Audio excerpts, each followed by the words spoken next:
चिराग पासवान का राजनीतिक वजूद शून्य है। हर एक बंदर हनुमान नहीं होता है। चिराग पासवान एक अल्प बुद्धि बालक हैं राजनीति में। उनको बिहार की राजनीति का ABCD का ज्ञान नहीं है। आप जान दे दीजिए चिराग पासवान के लिए उसका कोई महत्व नहीं है। जब तक आप पैसा नहीं दिए तब तक आपका कोई महत्व नहीं है। विधानसभा में पैसा वसूली करते हैं, उसी तरीके से ये स्थापना दिवस में भी पैसा वसूली किए। किसी से 1 लाख, किसी से 50,000, किसी से 25,000, किसी से 35,000। उस हिसाब से उनको कुर्सी मिली हुई थी। 2020 में चिराग पासवान 136 सीट पर लड़े, अपने बदौलत जमानत जब्त कराए।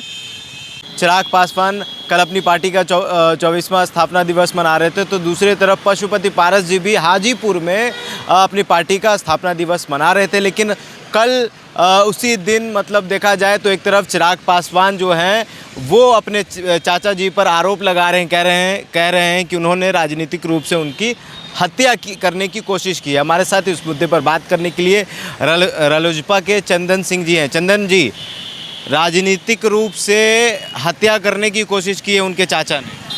देखिए, ये पूरा बिहार ही नहीं पूरा देश जानता है कि किस तरीके से 2020 में चिराग पासवान के अहंकार के वजह से 136 सीट पर चुनाव लड़ा गया, जिसमें 135 सीट पर जमानत जब्त हुआ और एक मटिहानी से राजकुमार सिंह विजयी हुए। उसके बाद वो जनता दल यूनाइटेड की सदस्यता ग्रहण कर ली। चिराग पासवान के साथ इनके सांसद साथ में नहीं हैं। चिराग पासवान 2020 के बाद बिहार में 10 उपचुनाव हुए, जिसमें सब में उनकी जमानत जब्त हुई। कुशेश्वर स्थान और तारापुर इसका गवाह है। तो चिराग पासवान एक अल्प बुद्धि बालक हैं राजनीति में, जिनको बिहार की राजनीति का ABCD का ज्ञान नहीं है। ये देश के बाहर रहे हैं, ये पंजाब के विषय में ज़्यादा अच्छी तरीके से जानते होंगे, लेकिन बिहार के नब्ज़ को नहीं पकड़ पाए। पिता तुल्य अपने चाचा को तुम मेरे खून नहीं हो सकते हो ऐसा कहकर गाली दिया, अपमानित किया। स्वर्गीय रामविलास पासवान जी, जो देश के दूसरे अंबेडकर कहे जाते हैं, लोक जनशक्ति पार्टी के जन्मदाता हैं, पद्म भूषण हैं, जब वो अपने जीवित रहते अपना उत्तराधिकारी अपने छोटे भाई पशुपति कुमार पारस जी को हाजीपुर से चुनाव लड़वाकर सदन पहुंचाने का अपने जीवित भर में काम किया, उस चाचा के विरुद्ध षड्यंत्र और साजिश रचने का काम चिराग पासवान करते हैं। जबकि हाजीपुर से जब परिषद का चुनाव हो रहा था, आपको याद होगा अमन जी, चिराग पासवान को एक प्रत्याशी तक नहीं मिला। वहीं हमारी पार्टी राष्ट्रीय लोक जनशक्ति पार्टी हाजीपुर से आदरणीय भूषण राय जी को चुनाव लड़वाकर, मनोनीत करवाकर नहीं, चुनाव लड़वाकर सदन पहुंचाया विधान परिषद में। तो हम तो लगातार अपने गठबंधन के सहयोगियों के प्रति ईमानदार और निष्ठावान रहे हैं। माननीय प्रधानमंत्री जी में आस्था रखते हुए 2014 से ही, जब हमारे स्वर्गीय संस्थापक रामविलास पासवान जी मंत्री थे आदरणीय मोदी जी के कैबिनेट में, तब से बहुत ईमानदारी और निष्ठा के साथ हमने काम किया और अभी तक उनके मंत्रिमंडल में बने हुए हैं।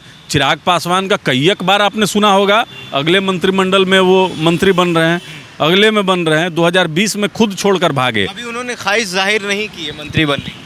देखिए, जब पेड़ में रहता है और नहीं मिलता है तो अंगूर खट्टे हैं। चिराग पासवान का राजनीतिक वजूद शून्य है। भाड़े की भीड़ और इस भी स्थापना दिवस जो बापू सभागार में उन्होंने मनाया, उसमें जितने स्टेज पर बैठे हुए लोग थे उनसे मोटी मोटी रकम वसूली गई थी। आप समझ लीजिए, जिस तरीके से ये विधानसभा में पैसा वसूली करते हैं, उसी तरीके से ये स्थापना दिवस में भी पैसा वसूली किए। किसी से 1 लाख, किसी से 50,000, किसी से 25,000, किसी से 35,000। उस हिसाब से उनको कुर्सी मिली हुई थी। आप कार्यकर्ता हैं, आप जान दे दीजिए चिराग पासवान के लिए उसका कोई महत्व नहीं है। जब तक आप पैसा नहीं दिए तब तक आपका कोई महत्व नहीं है। बहन मायावती के बारे में ये फेमस था कि कार्यकर्ता काम करता रह गया, लेकिन बाहर से लोग आए और पैसा दिए और टिकट लेकर चले गए। उसी नक्शे पर चिराग पासवान हैं। ये पैसे की भाषा समझते कह हैं। रहे हैं एक तरफ पशुपति पारस जी कह रहे हैं कि हम उत्तराधिकारी, तो दूसरे तरफ कह रहे हैं कि असली वारिस तो हम हैं, चिराग पासवान। उन्होंने तो षड्यंत्र रचा पार्टी को तोड़ने के लिए, उसमें सफल रहे। देखिए बात आप समझिए, हाँ। उत्तराधिकारी दो तरह का होता है। एक होता है कि मेरे जो पुश्तैनी संपत्ति है उसका मैं वारिस हूँ।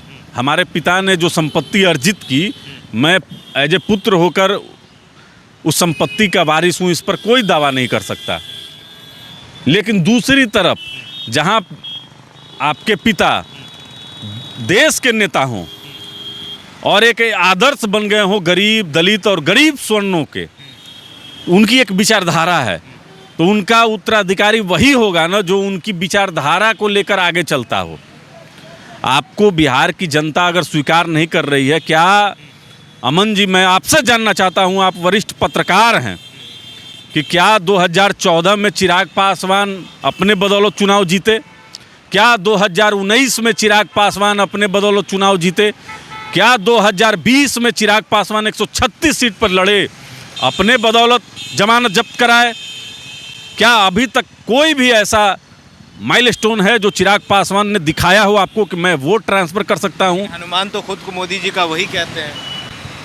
देखिए, हर एक बंदर हनुमान नहीं होता है, ये आप समझ लीजिए। आप पेड़ पर उछलते रहिए इधर से उधर। आपकी विचारधारा क्या थी?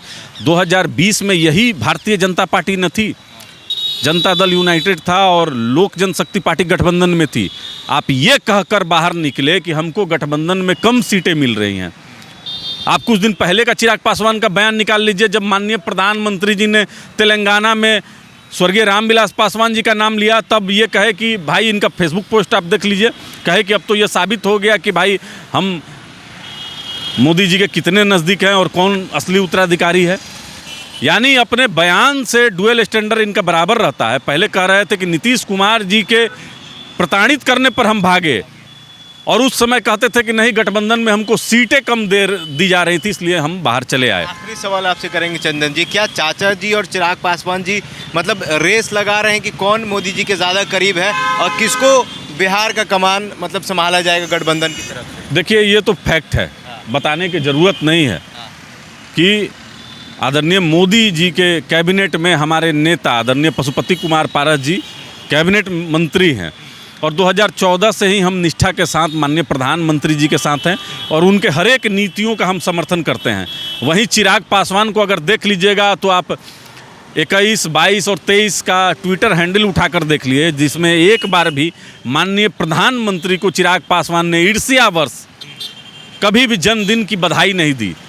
आज चिराग पासवान को यह महसूस हो गया कि जमुई लोकसभा वह तभी जीत सकते हैं जब एनडीए गठबंधन में रहेंगे।